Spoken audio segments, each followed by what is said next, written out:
ಎಲ್ರಿಗೂ ನಮಸ್ಕಾರ. Welcome back to my YouTube channel. ನಾನು ನಿಮ್ಮ ಶ್ರುತಿ ಆನಂದ್. ಇದು ಗೌರಿ ಗಣೇಶ ಹಬ್ಬದ ಇಂದಿನ ದಿನದ ವ್ಲಾಗ್ ಆಗಿರುತ್ತೆ. ನಾವು ನಮ್ಮ ಮನೇನ ಹೇಗೆ ಡೀಪ್ ಕ್ಲೀನ್ ಮಾಡ್ತೀವಿ ಅನ್ನೋದು ಈ ಒಂದು ವ್ಲಾಗಲ್ಲಿ ನೀವು ನೋಡ್ತೀರಾ. ಬನ್ನಿ ಇವತ್ತಿನ ವ್ಲಾಗ್ನ ಶುರು ಮಾಡೋಣ. ಅದಕ್ಕಿಂತ ಮುಂಚೆ ಇನ್ನೂ ಯಾರೆಲ್ಲ ನನ್ನ ಚಾನಲ್ಗೆ ಸಬ್ಸ್ಕ್ರೈಬ್ ಆಗಿಲ್ಲ ಪ್ಲೀಸ್ ಸಬ್ಸ್ಕ್ರೈಬ್ ಮಾಡ್ಕೊಳ್ಳಿ. ಹಾಗೆ ನನ್ನ ಈ ಒಂದು ವ್ಲಾಗ್ ನಿಮಗೆ ಇಷ್ಟ ಆದರೆ ಪ್ಲೀಸ್ ಲೈಕ್ ಮಾಡಿ, ಶೇರ್ ಮಾಡಿ. ಹಾಗೆ ನಿಮ್ಮ ಅನಿಸಿಕೆ ಅಭಿಪ್ರಾಯಗಳನ್ನ ನನಗೆ ಕಮೆಂಟ್ ಮೂಲಕ ತಿಳಿಸಿ. ಬನ್ನಿ ಇವತ್ತಿನ ವ್ಲಾಗ್ನ ಶುರು ಮಾಡೋಣ. ನಾನಿಲ್ಲಿ ಬೆಳಗ್ಗೆನೇ ಎದ್ದಿದ್ದೀನಿ, 7 ಗಂಟೆಗೆಲ್ಲ ಎದ್ದಿದ್ದೀನಿ. ಬಿಕಾಸ್ ತುಂಬ ಟೈಮ್ ತೊಗೊಳುತ್ತೆ ಇಡೀ ಮನೇನ ಡೀಪ್ ಕ್ಲೀನ್ ಮಾಡಬೇಕು ಅಂತಂದರೆ, ಹಾಗಾಗಿ ಬೇಗ ಎದ್ದಿದ್ದೀನಿ. ಇನ್ನೊಂದು ಕಡೆ ಆನಂದ್ ಕೂಡ ನನಗೆ ಹೆಲ್ಪ್ ಮಾಡಿಕೊಡ್ತಾ ಇದ್ದಾರೆ. ಅವರು ಕೂಡ ಹಾಲಲ್ಲಿ ಬೇರೆ ಏನು ಕೆಲಸಗಳಿದೆ, ಕರ್ಟನ್ ತೆಗೆಯೋದಾಗಿರ್ಬೋದು, ಮತ್ತು ವಿಂಡೋಸ್ನೆಲ್ಲ ಕ್ಲೀನ್ ಮಾಡೋದಾಗಿರ್ಬೋದು, ಈ ಥರ ಎಲ್ಲ ಮಾಡ್ತಾ ಇದ್ದಾರೆ ಅವರು ಇನ್ನೊಂದು ಕಡೆ. ನಾನು ಕಿಚನಲ್ಲಿ ಮಾಡ್ತಾ ಇದ್ದೀನಿ. ನಾನು ಏನು ಮಾಡಿದ್ದೆ ಅಂದರೆ ಬಿಫೋರ್ ಸ್ವಲ್ಪ ಟೈಮ್ ಸಿಕ್ಕಿದಾಗೆಲ್ಲ ನಾನು 2 ರೂಮ್ನ ಕ್ಲೀನ್ ಮಾಡ್ಕೊಂಡಿದ್ದೆ. ಸೊ ಆ 2 ರೂಮ್ದು ಕೂಡ ಏನು ತೊಂದರೆ ಇಲ್ಲ. ಯಾವಾಗ ಟೈಮ್ ಸಿಗುತ್ತೆ ಆ ಟೈಮಲ್ಲಿ ವಾರ್ಡ್ರೋಬ್ಗಳನ್ನಾಗಿರ್ಬೋದು ಮತ್ತು ಬೆಡ್ಶೀಟ್ಗಳು ವಾಶ್ ಮಾಡ್ಕೊಳ್ಳೋದು ಈ ಥರದ್ದೆಲ್ಲ ಮಾಡ್ಕೊಂಡಿದ್ದೆ. ಸೊ ರೂಮ್ನೆಲ್ಲ 2 ರೂಮು ಕ್ಲೀನ್ ಆಗಿದೆ. ಹಾಲು ಮತ್ತು ಕಿಚನ್ ಅಷ್ಟೇ ಬ್ಯಾಲೆನ್ಸ್ ಇರೋದು. ಇವತ್ತು ನಾವು ಈ ಕ್ಲೀನಿಂಗ್ನ ಹಾಲು ಮತ್ತು ಕಿಚನ್ ಕ್ಲೀನಿಂಗ್ನ ಮಾಡ್ತಾ ಇರೋದು.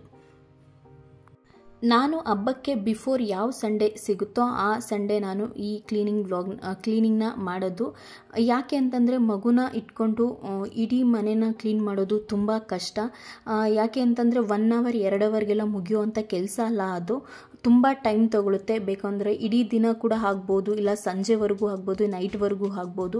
ಬಟ್ ಒಬ್ಬರೇ ಮಗುನ ಇಟ್ಕೊಂಡು ಕ್ಲೀನ್ ಮಾಡೋದು ಕಷ್ಟ. ಹಾಗಾಗಿ ನಾನು ಯಾವುದು ಸಂಡೇ ಸಿಗುತ್ತೋ ಆ ಸಂಡೇ ನಾನು ಕ್ಲೀನಿಂಗ್ನ ಮಾಡ್ಕೊಳ್ಳೋದು. ಏಕೆಂದರೆ ಇಬ್ಬರು ಸೇರಿಕೊಂಡು ಮಾಡಿದರೆ ಬೇಗ ಆಗುತ್ತೆ ಕೆಲಸ ಅಂತ ಹೇಳ್ಬಿಟ್ಟು ಇಬ್ಬರು ಸೇರಿ ಮನೆ ಕ್ಲೀನಿಂಗ್ನ ಮಾಡ್ತಾಯಿದ್ದೀವಿ ನಾವಿಲ್ಲಿ. ಮೊದಲಿಗೆ ನಾನಿಲ್ಲಿ ಪಾತ್ರೆಗಳೆಲ್ಲ ಏನೇನಿದೆ ಅದನ್ನೆಲ್ಲ ತೊಳೆದ್ಬಿಟ್ಟು ಬೇರೆ ಒಂದು ರೂಮ್ಗೆ ಶಿಫ್ಟ್ ಮಾಡ್ಕೊತಾ ಇದ್ದೀನಿ. ಆಗ ಧೂಳು ಹೊಡ್ಕೊಂಡು ಇರೋ ಪಾತ್ರೆಗಳನ್ನೆಲ್ಲನೂ ತೊಳೆದು ಆ ರೂಮ್ಗೆ ಶಿಫ್ಟ್ ಮಾಡ್ಕೋಬೋದು. ಅದಾಗಿದ್ಮೇಲೆ ಕ್ಲೀನಿಂಗ್ಗೆ ಈಸಿ ಆಗುತ್ತೆ ಅಂತ ಹೇಳ್ಬಿಟ್ಟು ಮೊದಲಿಗೆ ನಾನು ಈ ಥರ ಮಾಡ್ಕೊತಾ ಇದ್ದೀನಿ.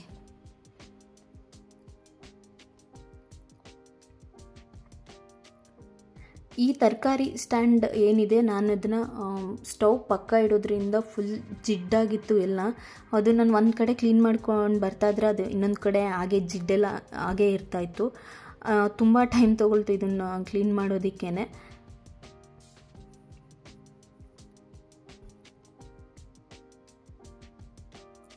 ಆನಂದ್ ಕೂಡ ಅಷ್ಟೇ ನನಗೆ ಹೆಲ್ಪ್ ಮಾಡಿಕೊಡ್ತಾರೆ.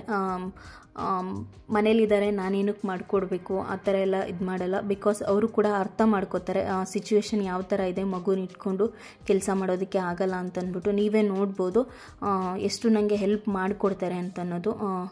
ಆ ಥರ ಹೆಲ್ಪ್ ಮಾಡಿಕೊಡ್ತಾರೆ, ಮಾಡಲ್ಲ ಆ ಥರ ಏನು ಹೇಳಲ್ಲ ಅವರು.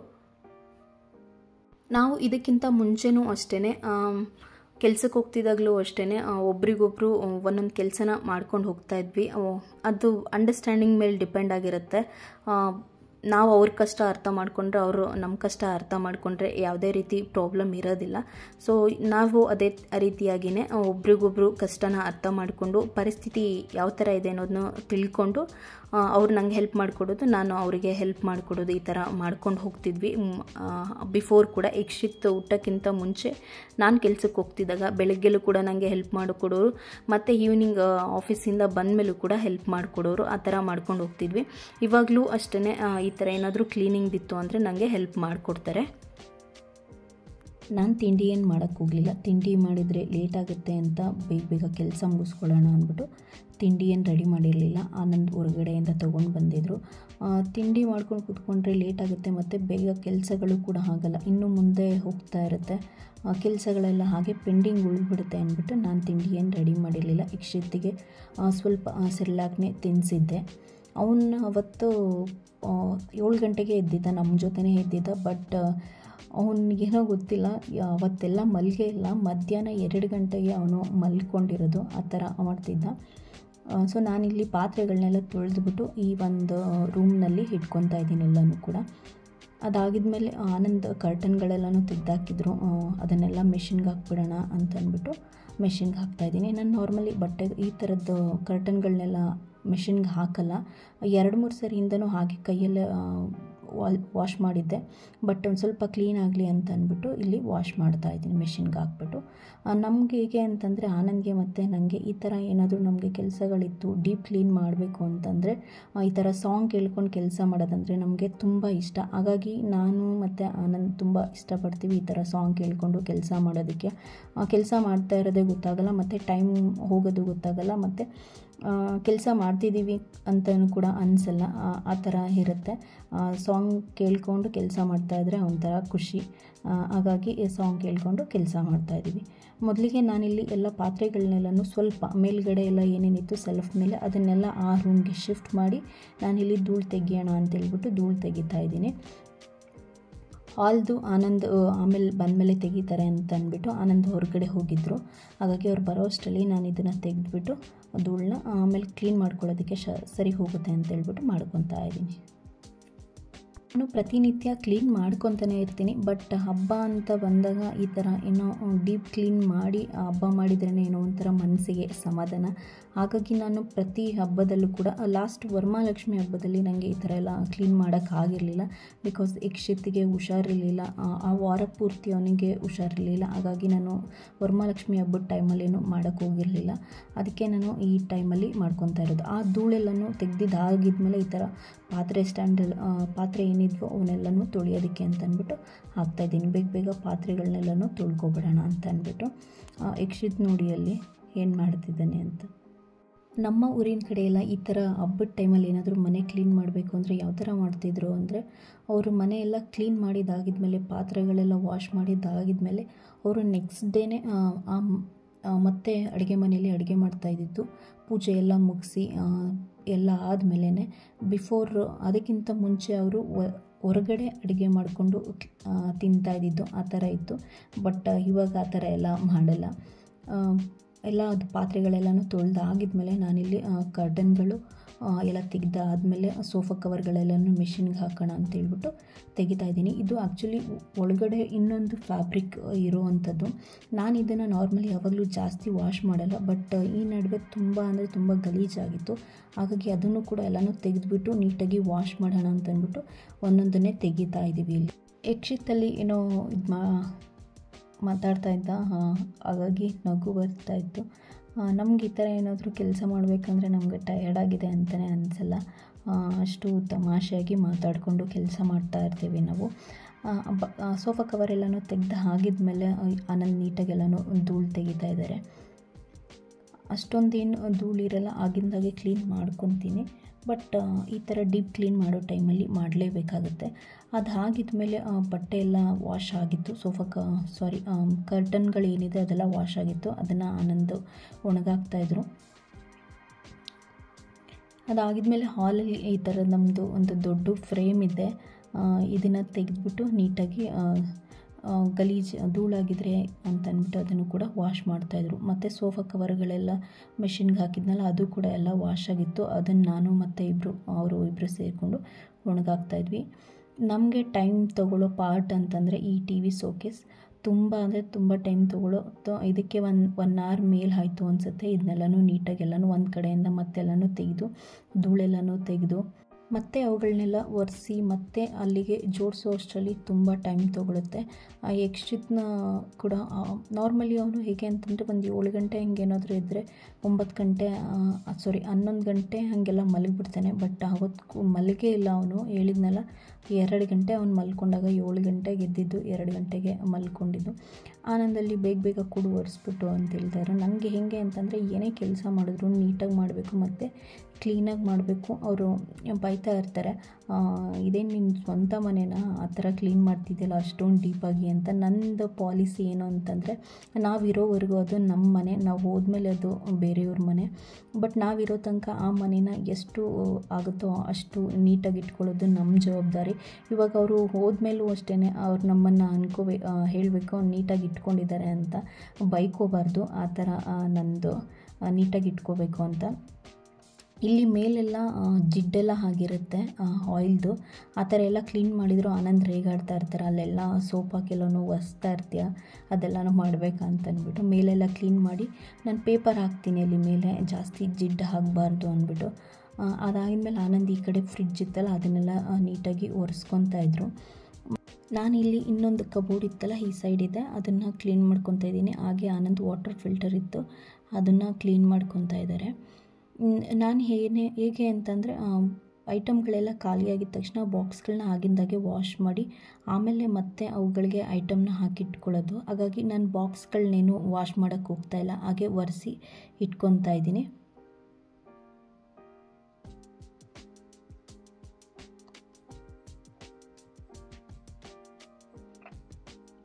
ಈ ಥರ ಎಲ್ಲ ಒರೆಸಿ ಇಟ್ಕೊಬಿಟ್ರೆ ಕೆಳಗಡೆ ಎಲ್ಲ ವಾಶ್ ಮಾಡ್ಕೊಳ್ಳೋದಕ್ಕೆ ಸರಿ ಹೋಗುತ್ತೆ ಅಂದ್ಬಿಟ್ಟು ಈ ಥರ ಮಾಡ್ಕೊತಾ ಇದ್ದೀನಿ. ಆನಂದ್ ಸೋಫಾಗಳ ಎಲ್ಲನೂ ತೆಗೆದುಬಿಟ್ಟು ಸೋಫಾ ಏನಿದೆ ಅದನ್ನು ಒರೆಸ್ಕೊತಾ ಇದ್ರು. ಯಕ್ಷಿತ್ ನೋಡಿ ಅಲ್ಲಿ ಹೆಂಗೆ ಮಾಡ್ತಾ ಇದ್ದಾನೆ ಅಂತ, ಅವ್ರಿಗೆ ಒರೆಸೋಕ್ಕೆ ಬಿಡ್ತಾ ಇರಲಿಲ್ಲ. ನಾನು ಈ ಕಡೆ ಸ್ಟವ್ನ ಕ್ಲೀನ್ ಮಾಡ್ತಾಯಿದ್ದೆ. ಮೇಲ್ಗಡೆ ಎಲ್ಲ ಒಂದು ಕಡೆಯಿಂದ ಎಲ್ಲ ಕ್ಲೀನ್ ಆಯಿತು, ಕಿಟಕಿ ಎಲ್ಲನೂ ಕ್ಲೀನ್ ಮಾಡಿದ್ದಾಯಿತು. ಈ ಥರ ಸ್ಟವ್ನ ಕ್ಲೀನ್ ಮಾಡ್ಕೊತಾ ಇದ್ದೀನಿ.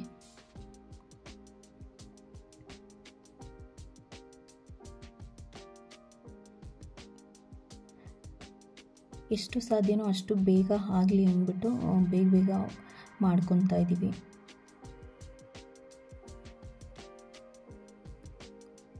ಮತ್ತು ಈ ಕಡೆ ಆನಂದ್ ಸೋಫಾ ಎಲ್ಲ ಒರೆಸಿದಾಗಿದ್ಮೇಲೆ ವಿಂಡೋಸ್ ಎಲ್ಲನೂ ಒರೆಸ್ಕೊತಾ ಇದ್ದರು. ನಮ್ಮದು ಕ್ಲೀನಿಂಗ್ ಅಂತಂದರೆ ಇದೇ ರೀತಿಯಾಗಿರುತ್ತೆ, ನೀಟಾಗಿ ಒಂದು ಕಡೆಯಿಂದ ಎಲ್ಲ ಕ್ಲೀನ್ ಮಾಡ್ಕೊಂಡು ಬರೋದು. ಮತ್ತು ಹೊರಗಡೆ ಗ್ಲಾಸ್ ಇರುತ್ತಲ್ಲ ಅದನ್ನು ಕೂಡ ಎಲ್ಲ ಒರೆಸ್ಕೊತಾ ಇದ್ದಾರೆ ಅವರು. ನಾನು ಈ ಕಡೆ ಸ್ಟವ್ನ ಕ್ಲೀನ್ ಮಾಡ್ಕೊತಾ ಇದ್ದೀನಿ. ಸ್ಟವ್ ಎಲ್ಲನೂ ಕ್ಲೀನ್ ಮಾಡಿದಾಗಿದ್ಮೇಲೆ ಹಾಗೆ ಸೆಲ್ಫ್ನು ಕೂಡ ಅಷ್ಟೇ. ನಾನು ಸೆಲ್ಫ್ನ ನಾರ್ಮಲಿ ಹಾಗೆ ಡೈಲಿ ಬಟ್ಟೆಲಿ ಒರೆಸ್ಕೊತೀನಿ. ಈ ಥರ ಏನಾದರೂ ಡೀಪ್ ಕ್ಲೀನ್ ಮಾಡಿದಾಗ ಸರ್ಫ್ ಹಾಕ್ಕೊಂಡು ನೀಟಾಗಿ ಒರೆಸ್ಕೊತೀನಿ. ಇಲ್ಲ ಅಂತಂದರೆ ಅದು ಜಿಡ್ಡು ಹಾಗೇ ಇರುತ್ತೆ, ಎಣ್ಣೆದು ಜಿಡ್ಡೆಲ್ಲ ಹಾಗೇ ಇರೋದ್ರಿಂದ ನಾನು ಆ ಥರ ಸರ್ಫ್ ಹಾಕ್ಕೊಂಡು ಒರೆಸ್ಕೊಳ್ಳೋದು ಈ ಥರ.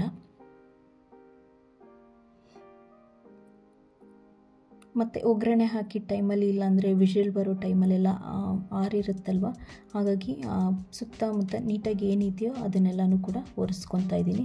ಹಾಗೆ ಆನಂದ್ ಅಲ್ಲಿ ವಿಂಡೋಸ್ ಎಲ್ಲ ಒರೆಸಿದಾಗಿದ್ಮೇಲೆ ಇಲ್ಲಿ ಹೊರಗಡೆ ಇದು ಕಿಚನ್ ವಿಂಡೋ ಇದು ಪಕ್ಕದಲ್ಲಿ ಕನ್ಸ್ಟ್ರಕ್ಷನ್ ನಡೀತಾ ಇರೋದ್ರಿಂದ ತುಂಬ ಅಂದರೆ ತುಂಬ ಗಲೀಜಾಗಿತ್ತು. ಪಾಪ ಅವರು ತುಂಬ ಹೊತ್ತು ಕ್ಲೀನ್ ಮಾಡಿದ್ರು, ಎಷ್ಟಾಗುತ್ತೋ ಅಷ್ಟು ಸಾಧ್ಯನೋ ಅವರು ವಾಶ್ ಮಾಡಿದ್ರು. ನೀಟಾಗಿ ಆಯಿತು. ಅದಾಗಿದ್ಮೇಲೆ ಯಕ್ಷಿತ್ ಈ ಥರ ಎಲ್ಲ ಪಾತ್ರೆ ಎಲ್ಲನೂ ವಾಶ್ ಮಾಡಿ ನಾನು ಆ ರೂಮಲ್ಲಿ ಇಟ್ಟಿದ್ನೆಲ್ಲ ಖಾಲಿ ಇತ್ತಲ್ಲ, ಹೋಗೋಗಿ ಒಳಗಡೆ ಕೂತ್ಕೊತಾ ಇದ್ದ. ನಾನು ಈ ಥರ ಒಂದೊಂದನ್ನೇ ಕಬೋರ್ಡ್ಗಳೆಲ್ಲನೂ ಎತ್ಬಿಟ್ಟು ನೀಟಾಗಿ ಆ ಬಾಕ್ಸ್ಗಳನ್ನೆಲ್ಲ ಒರೆಸ್ಕೊಂಡು ನೀಟಾಗಿ ಕ್ಲೀನ್ ಮಾಡ್ಕೊತಾ ಇದ್ದೀನಿ. ಅದೆಲ್ಲ ಕ್ಲೀನ್ ಮಾಡಿದಾಗಿದ್ಮೇಲೆ ಫೈನಲಿ ಸಿಂಕ್ ಹತ್ರ ವಾಶ್ ಮಾಡಬೇಕಾಗಿತ್ತು, ಅದನ್ನು ವಾಶ್ ಮಾಡ್ಕೊತಾ ಇದ್ದೀನಿ. ಡೈಲಿ ವಾಶ್ ಮಾಡ್ತೀನಿ, ಬಟ್ ಮೇಲ್ಗಡೆ ಎಲ್ಲ ಒರೆಸ್ಕೊಂಡು ನೀಟಾಗಿ ಕ್ಲೀನ್ ಮಾಡ್ಕೋಬೇಕಿತ್ತಲ್ಲ, ಹಾಗಾಗಿ ಕ್ಲೀನ್ ಮಾಡ್ಕೊತಾ ಇದ್ದೀನಿ. ಅಲ್ಲಿ ಒಂದೊಂದು ಸರಿ ಸಿಂಕ್ ನೀರು ಬ್ಲಾಕ್ ಆಗಿಬಿಡುತ್ತೆ, ಬರಲ್ಲ. ಹಾಗಾಗಿ ಆನಂದ್ ಈ ಕಡೆ ನಾನು ಕ್ಲೀನ್ ಮಾಡಿಕೊಡ್ತೀನಿ ಅಂತೇಳ್ಬಿಟ್ಟು ಮಾಡ್ತಾಯಿದ್ರು. ಅವರು ಕೂಡ ಮಾಡಿಕೊಡ್ತೀನಿ ನಾನು ಅಂದ್ಬಿಟ್ಟು. ನೋಡಿ ಫೈನಲಿ ಕ್ಲೀನ್ ಆದಮೇಲೆ ಎಷ್ಟು ನೀಟಾಗಿ ಕಾಣಿಸ್ತಾ ಇದೆ ಅಂದ್ಬಿಟ್ಟು. ನೀವು ಅಬ್ಸರ್ವ್ ಮಾಡಿರ್ತೀರ ಮೊದಲು ಯಾವ ಥರ ಇತ್ತು ವಿಂಡೋ, ಇವಾಗ ಯಾವ ಥರ ಇದೆ ಅಂದ್ಬಿಟ್ಟು. ಸೊ ಫೈನಲಿ ಎಲ್ಲ ಕೆಲಸ ಮುಗಿದ್ಮೇಲೆ ನೀಟಾಗಿ ಕಸ ಎಲ್ಲನೂ ಹೊಡೆದ್ಬಿಟ್ಟು ಒಂದು ಸರಿ ಮನೆ ಒರೆಸ್ಕೊಳ್ಳೋಣ ಅಂದ್ಬಿಟ್ಟು ಮತ್ತೆ ಮಾರ್ನಿಂಗ್ ಇನ್ನೊಂದು ಸರಿ ಒರೆಸ್ಕೊಂಡ್ರೆ ಆಗುತ್ತೆ ಅಂದ್ಬಿಟ್ಟು, ಧೂಳೆಲ್ಲ ಹೊಡೆದಿದ್ವಲ್ಲ ಮನೆಯೆಲ್ಲ ಧೂಳಾಗಿರುತ್ತೆ ಅಂದ್ಬಿಟ್ಟು ಒಂದು ಸರಿ ಎಲ್ಲನೂ ನೀಟಾಗಿ ಒರೆಸ್ಕೊತಾ ಇದ್ದೀನಿ. ಅದಾದಮೇಲೆ ಸ್ನಾನ ಎಲ್ಲ ನಾನು ಮುಗಿಸ್ಕೊಂಡು ಬರೋಷ್ಟು ಹೊರಗಡೆ ಎಲ್ಲ ಕ್ಲೀನ್ ಮಾಡಿ ತೊಳೆದ್ಬಿಟ್ಟು ಮತ್ತೆ ಬೆಳಗ್ಗೆಲಿ ಬೇಕಂದರೆ ಹೊರಗಡೆನೂ ಒರೆಸ್ಕೋಬೋದು ಅಂದ್ಬಿಟ್ಟು ಇವಾಗಲೇ ಎಲ್ಲನೂ ನೀಟಾಗಿ ತೊಳೆದ್ಬಿಟ್ಟು ಬಂದೆ. ಅಷ್ಟರಲ್ಲಿ ಆನಂದ್ ಪಾಪ ಕರ್ಟನ್ಗಳೆಲ್ಲನೂ ಹಾಕಿ ಸೋಫಾ ಕವರ್ಗಳೆಲ್ಲನೂ ಹಾಕಿದರು. ನಾನು ದೇವ್ರ ಮನೆಯೆಲ್ಲ ಕ್ಲೀನ್ ಮಾಡಿ ದೇವ್ರ ದೀಪಗಳೆಲ್ಲನೂ ನೀಟಾಗಿ ವಾಶ್ ಮಾಡಿ ಎತ್ತಿಟ್ಟೆ. ಮತ್ತೆ ನಾವು ಹೊರಗಡೆ ಹೋಗಬೇಕಾಗಿತ್ತು, ಬಿಕಾಸ್ ಸ್ಯಾರಿ ಡ್ಯಾಮೇಜ್ ಆಗಿತ್ತಲ್ವ, ಅದನ್ನು ವಾಪಸ್ ಮಾಡಿ ಮತ್ತೆ ಸ್ಯಾರಿ ತೊಗೊಂಡು ಬರಬೇಕಾಗಿತ್ತು. ಮತ್ತು ಹಣ್ಣುಗಳು ತೊಗೊಂಡು ಬರೋದಿತ್ತು ದೇವ್ರಿಗೆ ಇಡೋದಕ್ಕೆ ಅಂತಂದ್ಬಿಟ್ಟು ರೆಡಿ ಆಗಿದ್ವಿ. ಆನಂದ್ ಎಷ್ಟು ಕರೆದ್ರೂ ಬರ್ತಾನೆ ಇರಲಿಲ್ಲ. ಅವತ್ತು ಮ್ಯಾಚ್ ಇತ್ತು, ಬನ್ನಿ ಹೋಗೋಣ ಅಂತಂದರೆ ಇಲ್ಲ ಇನ್ನೇನು ಕಪ್ ಕೊಟ್ಬಿಡ್ತಾರೆ ಇರು ಹೋಗೋಣ ಅಂತ ಅಲ್ಲೇ ವೆಯ್ಟ್ ಮಾಡ್ತಾನೆ ಇದ್ವಿ. ಎಷ್ಟೊತ್ತಾದರೂ ಕರೆದ್ರೂ ಬರಲೇ ಇಲ್ಲ. ಕೊನೆಗೂ ಅದು ಮುಗಿಯೋವರೆಗೂ ಕೂಡ ಬರಲೇ ಇಲ್ಲ ಅವರು. ಮುಗಿದ ಮೇಲೇ ನಾವು ಹೊರಟಿದ್ದು.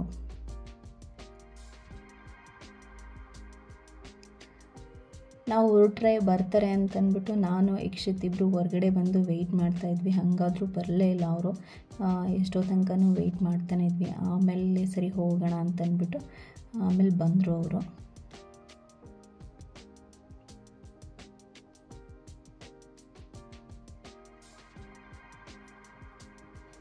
ಆವತ್ತು ನಾವು ಎಲ್ಲೆಲ್ಲೋ ಹೋದ್ವಿ ಮಾರ್ಕೆಟ್ಗೆ ಅನಿಸ್ಬಿಡ್ತು. ಅಷ್ಟು ರಶ್ ಇತ್ತು, ಸಿಕ್ಕಾಪಟ್ಟೆ ಜನ, ಕಾಲಿಡೋಕ್ಕೆ ಜಾಗ ಇರಲಿಲ್ಲ, ಅಷ್ಟು ಜನ ಇದ್ದರು. ಸೊ ಫೈನಲಿ ಎಕ್ಸ್ಚೇಂಜ್ ಮಾಡಿಬಿಟ್ಟು ಸ್ಯಾರಿ ತೊಗೊಂಡು ಬಂದೆ. ಈ ಥರದ್ದು ಈ ಥರ ಬರುತ್ತೆ ಪಲ್ಲು, ಚೆನ್ನಾಗಿತ್ತು. ಇದು ಕೂಡ ಸ್ಯಾರಿ ಬನಾರಸ್ ಸ್ಯಾರಿ, ಫುಲ್ ಸ್ಯಾರಿ ಇದೇ ಥರನೇ ಬರೋದು. ಬಾರ್ಡರ್ ಈ ಥರ ಇದೆ ಸ್ಯಾರಿದು.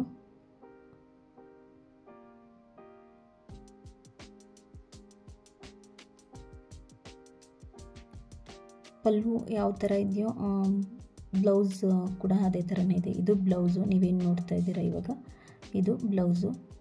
ಪೂರ್ತಿ ಸೀರೆ ಇದೇ ಥರನೇ ಇರೋದು. ತುಂಬ ಚೆನ್ನಾಗಿತ್ತು, ಸಾಫ್ಟ್ ಮೆಟೀರಿಯಲ್ಲು. ಆನಂದ್ ಕೂಡ ಇದನ್ನೇ ತಗೋ ಅಂತಂದರು, ಹಾಗಾಗಿ ಅದನ್ನು ಎಕ್ಸ್ಚೇಂಜ್ ಮಾಡಿಬಿಟ್ಟು ಇದನ್ನು ತೊಗೊಂಡು ಬಂದೆ. ಅಲ್ಲೂ ಅಷ್ಟೇ ತುಂಬ ಅಂದರೆ ತುಂಬ ರಶ್ ಇತ್ತು. ತುಂಬ ಅವತ್ತು ವೆಯ್ಟ್ ಮಾಡಿ ತೊಗೊಂಡು ಬಂದಿದ್ದು. ಆನಂದ್ ಹಾಗೂ ಇವತ್ತು ಬರೋದು ಬೇಡವಾಗಿತ್ತು, ಇನ್ನೊಂದು ದಿನ ಬರ್ಬೋದಿತ್ತು ಅಂತ ಹೇಳ್ತಾಯಿದ್ರು. ನನಗೆ ಒಂದು ಸ್ವಲ್ಪ ಬೇರೆ ಕೆಲಸ ಇತ್ತಲ್ಲ, ಅದನ್ನು ಮುಗಿಸ್ಕೊಂಡಂಗೆ ಆಗುತ್ತೆ, ಇದನ್ನು ತೊಗೊಂಡಂಗೆ ಆಗುತ್ತೆ ಅಂದ್ಬಿಟ್ಟು ಹೋದೆ. ನೋಡಿದ್ರೆ ಅಲ್ಲಿ ತುಂಬ ರಶ್ ಇತ್ತು. ಸೊ ಅಲ್ಲಿಂದ ಬಂದ ಮೇಲೆ ಮತ್ತೆ ಎಲ್ಲ ಪಾತ್ರೆಗಳನ್ನೂ ಎತ್ಕೊಂಡು ಬಂದು ನೀಟಾಗೆಲ್ಲನೂ ಜೋಡಿಸ್ಕೊತಾ ಇದ್ದೀನಿ. ಮತ್ತೆ ಬೆಳಗ್ಗೆಯಲ್ಲಿ ಆಗಲ್ಲ, ತುಂಬ ಕೆಲಸ ಇರುತ್ತಲ್ವ, ಮತ್ತು ಬೆಳಗ್ಗೆಯಲ್ಲಿ ಅಡುಗೆ ಮಾಡೋದಿರುತ್ತೆ, ದೇವ್ರ ಪೂಜೆ ಮಾಡೋದೆಲ್ಲ ಇರುತ್ತಲ್ವ, ಹಾಗಾಗಿ ಇವಾಗಲೇ ಜೋಡಿಸ್ಕೊಬಿಟ್ರೆ ಸರಿ ಅಂತಂದ್ಬಿಟ್ಟು ಒಂದು ಕಡೆಯಿಂದ ಏನೇನು ಕೆಲಸಗಳಿತ್ತೋ ಎಲ್ಲನೂ ಮುಗಿಸ್ಕೊತಾ ಇದ್ದೀನಿ. ಮತ್ತು ಈ ತರಕಾರಿ ಸ್ಟ್ಯಾಂಡ್ಗೆ ಏನೇನು ಐಟಮ್ಗಳು ಹಾಕಬೇಕೋ ಹಾಕ್ಬಿಟ್ಟು ನೀಟಾಗಿ ಎತ್ತಿಡ್ತಾ ಇದ್ದೀನಿ. ಎಲ್ಲ ಪ್ರತಿಯೊಂದನ್ನು ಕೂಡ ಎಲ್ಲನೂ ನಾನು ಆ ರೂಮ್ಗೆ ಶಿಫ್ಟ್ ಮಾಡ್ತಾಯಿದ್ದೆ, ಮತ್ತು ಆ ರೂಮಿಂದ ಇಲ್ಲಿಗೆ ಎಲ್ಲನೂ ಶಿಫ್ಟ್ ಮಾಡ್ಕೋಬೇಕು.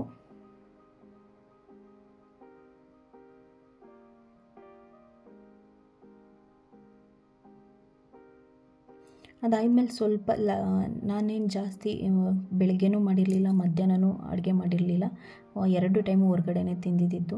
ಹಾಗಾಗಿ ಸರಿ ಅಂತಂದ್ಬಿಟ್ಟು ಸ್ವಲ್ಪ ಅನ್ನ ಒಗ್ಗರಣೆ ಮಾಡ್ಕೊಳ್ಳೋಣ ಅಂದ್ಬಿಟ್ಟು ನಾನಿಲ್ಲಿ ಅನ್ನ ಒಗ್ಗರಣೆ ಮಾಡ್ಕೊತಾ ಇದ್ದೀನಿ. ಇದಕ್ಕೆ ಸ್ವಲ್ಪ ಆಯಿಲು ಮತ್ತು ಉದ್ದಿನ ಬೇಳೆಕಾಳು, ಕಡಲೆಬೇಳೆಕಾಳು ಎರಡನ್ನೂ ಹಾಕ್ಕೊಂಡು ಅದು ಸ್ವಲ್ಪ ಕಲರ್ ಬಂದಮೇಲೆ ಹಸಿಮೆಣ್ಸಿಕಾಯಿ ಮತ್ತು ಸಾಸಿವೆ, ಕರಿಬೇವಿನ ಸೊಪ್ಪು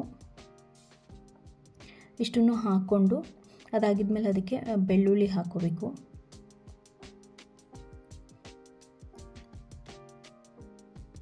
ಚೆನ್ನಾಗಿರುತ್ತೆ, ಒಂದ್ಸರಿ ಬೇಕಂದರೆ ಟ್ರೈ ಮಾಡಿ. ಇದಕ್ಕೆ ಸ್ವಲ್ಪ ಜೀರಿಗೆ ಪೌಡರು, ಸ್ವಲ್ಪ ಪೆಪ್ಪರ್ ಪೌಡ್ರು, ಸ್ವಲ್ಪ ಅರಿಶಿನ ಮತ್ತು ಸ್ವಲ್ಪ ಉಪ್ಪು ಹಾಕ್ಕೊಂಡು ನೀಟಾಗಿ ಹುರ್ಕೋಬೇಕು ಅದನ್ನು.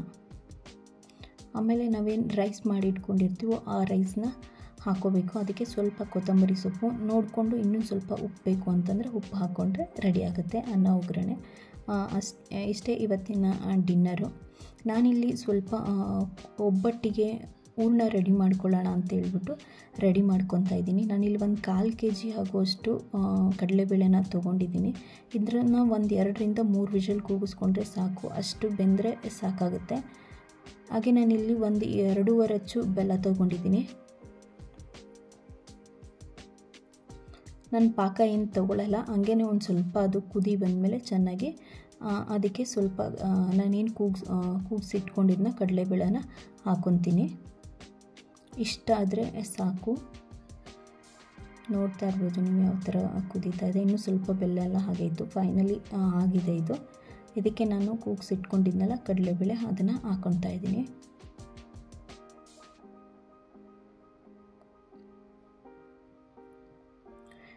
ಇದಕ್ಕೆ ನಾನು 1-2 ತೆಂಗಿನಕಾಯಿನ ಹಾಕ್ಕೊಂಡಿದ್ದೀನಿ. ನನಗೆ ಹೇಗೆ ಅಂತಂದರೆ, ನನಗೆ ಕಾಳು ಒಬ್ಬಟ್ಟು ಅಷ್ಟು ಇಷ್ಟ ಆಗಲ್ಲ, ಬೇಳೆ ಕಾಳು ಒಬ್ಬಟ್ಟು. ಹಾಗಾಗಿ ಸ್ವಲ್ಪ ಬೇಳೆ ಹಾಕ್ಕೊಂಡು 2 ಕಾಯಿ ಹಾಕ್ಕೊಂಡಿದ್ದೀನಿ, ಸ್ವಲ್ಪ ಕಾಯಿ ಹೋಳಿಗೆ ಥರನೇ ಇರಲಿ ಅಂತಂದ್ಬಿಟ್ಟು. ಆಮೇಲೆ ನನ್ನದು ಕ್ಲಿಪ್ಪಿಂಗ್ ಮಿಸ್ ಆಗಿದೆ, ಏಲಕ್ಕಿ ಪುಡಿ ಹಾಕಿದ್ದೀನಿ. ಏಲಕ್ಕಿ ಹಾಕ್ಕೊಂಡ್ರೆ ಚೆನ್ನಾಗಿರುತ್ತೆ. ಅದನ್ನು ಕೂಡ ಹಾಕ್ಕೊಂಡು ಮಿಕ್ಸ್ ಮಾಡ್ಕೊಂಡಿದ್ದೀನಿ ಇಲ್ಲಿ.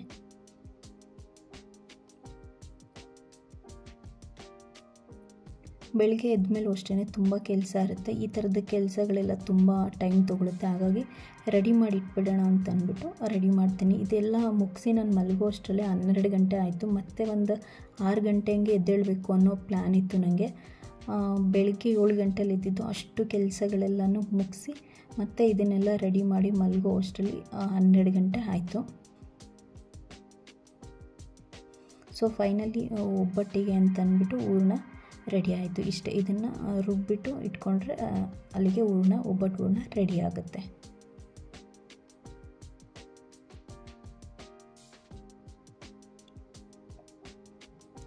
ಇಷ್ಟೇ ಇವತ್ತಿನ ವ್ಲಾಗು. ನನ್ನ ಈ ಒಂದು ಕ್ಲೀನಿಂಗ್ ವ್ಲಾಗ್ ಏನು ಅನ್ನಿಸ್ತು ಅಂದ್ಬಿಟ್ಟು ನನಗೆ ಕಮೆಂಟ್ ಮೂಲಕ ತಿಳಿಸಿ. ಯಾವ ರೀತಿ ಕ್ಲೀನ್ ಮಾಡಿದ್ವಿ, ಯಾವ ಥರ ಇತ್ತು ಅಂತಂದ್ಬಿಟ್ಟು. ನಿಮಗೇನಾದರೂ ಇಷ್ಟ ಆದರೆ ಒಂದು ಲೈಕ್ ಮಾಡೋದನ್ನು ಮರಿಬೇಡಿ. ಹಾಗೆ ನನ್ನ ಈ ಒಂದು ವ್ಲಾಗ್ ನಿಮಗೆ ಏನು ಅನ್ನಿಸ್ತು ಅಂತಂದ್ಬಿಟ್ಟು ಕಮೆಂಟ್ ಮೂಲಕ ತಿಳಿಸಿ. ಹಾಗೆ ಇನ್ನೂ ಯಾರೆಲ್ಲ ನನ್ನ ಚಾನಲ್ಗೆ ಸಬ್ಸ್ಕ್ರೈಬ್ ಮಾಡ್ಕೊಂಡಿಲ್ಲ, ಪ್ಲೀಸ್ ಸಬ್ಸ್ಕ್ರೈಬ್ ಮಾಡ್ಕೊಳ್ಳಿ. ಮತ್ತೆ ಸಿಗ್ತೀನಿ, ಬಾಯ್.